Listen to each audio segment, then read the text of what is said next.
5 பாடத்தையும் நம்ம படிக்கணும். 5லையும் 100 வாங்கணும். வரலாறு நடத்துகிற ஒரு புவியியல் தெரியாது, புவியியல் நடத்துறதுக்கு அறிவியல் தெரியாது, தமிழ் நடத்துறதுக்கு ஆங்கிலம் தெரியாது, ஆங்கிலம் நடத்துறதுக்கு கணிதம் தெரியாது. எல்லா ஆசிரியரும் தனித்தனியாக நடத்துவாங்க. ஆனால் படிக்கிற நான் 5லையும் 100க்கு 100 வாங்கணும். 4 பாடத்தில் 100. உன்னை மாதிரி அறிவாளி கிடையாதுடா, உன்னை மாதிரி டே இவனை மாதிரி படிங்கடா. ஆங்கிலத்தில் தோத்துட்டேன், முட்டா பையில, அறிவு கட்டவனே, நீ எல்லாம் ஆடு மாடு மேய்க்கத்தாண்டா லாய்க்கு. எப்படி 4 பாடத்தில் பாராட்டினது ஆசிரியர் பாராட்டினது உண்மையா? ஒரு ஆசிரியர் அறிவு கட்ட முட்டா பையன்றாரு, அது உண்மையா? சிபிஎஸ்இ மாணவர்களுக்கு 5வது வகுப்பு படிக்கக்கூடிய பிள்ளைகளுக்கும் 8வது படிக்கக்கூடிய பிள்ளைகளும் கட்டாய தேர்ச்சி முறை கிடையாது, ரத்து செஞ்சிருக்காங்க. இது எப்படி பார்க்குறீங்க? இந்த மாணவர்கள் உளவியல் ரீதியாக பாதிக்கப்பட மாட்டாங்க, உங்களுக்கு கட்டாயமாக தேர்ச்சி இல்லை அப்படின்றது சிறு வகுப்பு படிக்கக்கூடிய இல்லை, அதுதான் நீங்கள் நம்ம கல்வி முறையை கொஞ்சம் கல்வி முறையே நம்மகிட்ட தப்பாக இருக்குது. எங்களுடைய கோட்பாடு, எங்கள் அப்பா நம்மாழ்வார் கடைசி வரை வலியுறுத்தியது, நமக்கு 8ஆம் வகுப்பு வரை தேர்வு இல்லாத தேர்ச்சி, சுவர் இல்லாத கல்வி. உங்களுக்கு விளங்குதா? எங்களுடைய கோட்பாடு இந்த தேர்வில்லாத தேர்ச்சி 8ஆம் வரைக்கும் பிள்ளார ஆல் பாஸ் இல்லை ஆளார் புறமட்டல். அங்கே போயிட்டு 9ஆம் வகுப்பில் ஒரு தேர்வு வைக்கிறோம். ஏன்னா 10ஆம் வகுப்பில் ஒரு பொது தேர்வு வருது. என் பிள்ளைகளே, என் செல்வங்களே, 10ஆம் வகுப்பில் இது மாதிரி தான் ஒரு தேர்வு வரும். இது ஒரு பெரிய வித்தை கிடையாது, இதுக்கெல்லாம் பயந்துக்கிறாத. இது மாதிரி தான் வரும். இப்படி தாள் கொடுப்பாங்க, கேள்வித்தாள், அதுக்கு பார்த்துட்டு நீ இதுக்கு பதில் எழுதணும்னு ஒரு பயிற்சி. அது 10ஆம் வகுப்பு.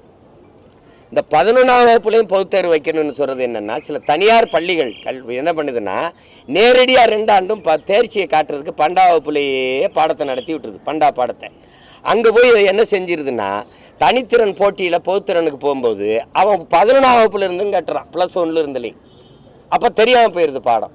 அப்போ நீ இதில் என்னென்னா, இந்த கல்லூரி படிக்கிற மாதிரி 11ஆம் வகுப்பில் ஒரு வேளை ஒரு பாடத்தில் போனால் 12ஆம் வகுப்பில் சேர்த்து எழுதிக்கலாங்கிற ஒரு முறையை கொண்டு வந்தால் நம்ம பிள்ளைகளுக்கு 2 பாடத்தையும் சரியாக படித்து தேர்வு பண்ணிடும். அதுக்காக தான் 8ஆம் வகுப்பு வரைக்கும் தேர்வு இல்லாத ஒரு தேர்ச்சி முறையை கொண்டு வரணும்னு நாங்கள் சொல்கிறோம். இப்போ நீங்கள் சிபிஎஸ்சியில் இதை சொல்கிறீங்க, இன்னொரு பக்கம் புதிய கல்விக் கொள்கையில் அவன் 3ஆம் வகுப்பு 5ஆம் வகுப்பு 8ஆம் வகுப்புலேயே பொது தேர்வு எழுதுன்றான். உலகத்திலே கல்வியில் முதலிடத்தில் இருக்கிற நாடு தென்கொரியா தான், 2வது ஜப்பான், 3வது சிங்கப்பூர். அந்த தென்கொரியா என்ன செய்யுது, 8 வயசில் தான் பிள்ளைய 1ஆம் வகுப்புலேயே சேர்க்குது. நீ என்னை 8 வயசில் பொது தேர்வு எழுதுங்கிற சொல்கிறது புரியுதா?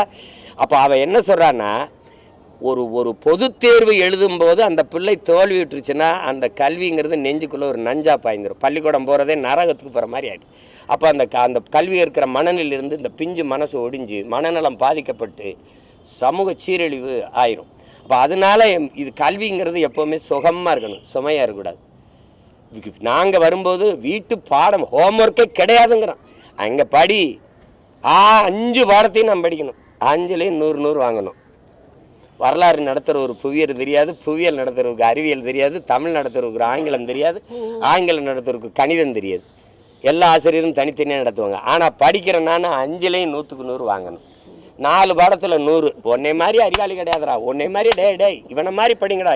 அறிவியல் ஆசிரியர், புவியியல் ஆசிரியர், அப்புறம் கணித ஆசிரியர்.